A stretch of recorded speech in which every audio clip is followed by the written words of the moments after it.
سلام بچه ها، چطورید؟ من آریان هستم و به یه ویدیو جدید از چنل من خوش اومدید.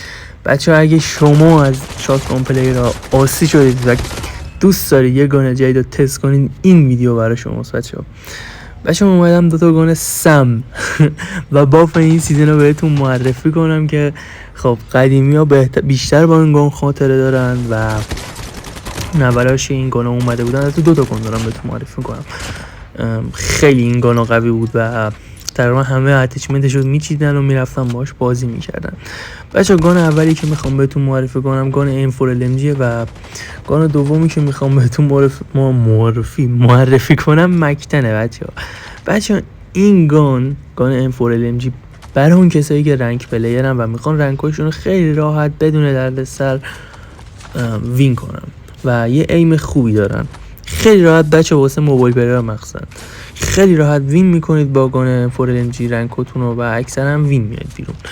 و واسه اونایی که از دست شاتگان پلیر آزی شدن و فایت های تک به تک رو میخوان بچه وین کنن داخل بتل، براشون این گان مکتن آوردن. بچه این گان مکتن بهترین اتچمنت و بهترین SMG هستش که میتونه جلوی شاتگان پلیر رو دووم بیاره و اونا رو میتونید قشنگ بزنید.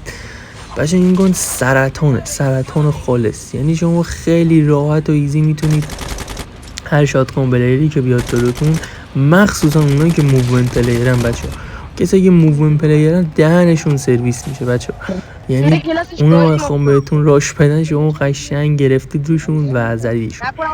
و بریم که بچه بریم که ادامه آموزش داشته باشیم و بهتون نشون بدم این گانا دمیجشون چنده و چند نفر رو میتونید باشون بندازید.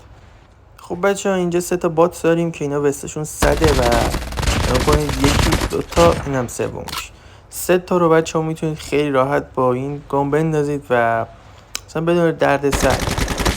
و همین هم از این M4LMG هستش که خودتون دارید میبینید، خیلی راحت و ایزی میندازه و تقریبا هر دمیجش به 38 و به قفس سینه 35 و به پایین تنه 30 تا 32 تا و این هم تقریبا 6 تیر هستش بچه ها تا 7 تیر و خیلی خوبه بچه ها، خیلی راحت میتونید داخل رنگ استفاده کنید و لذتش رو ببرید.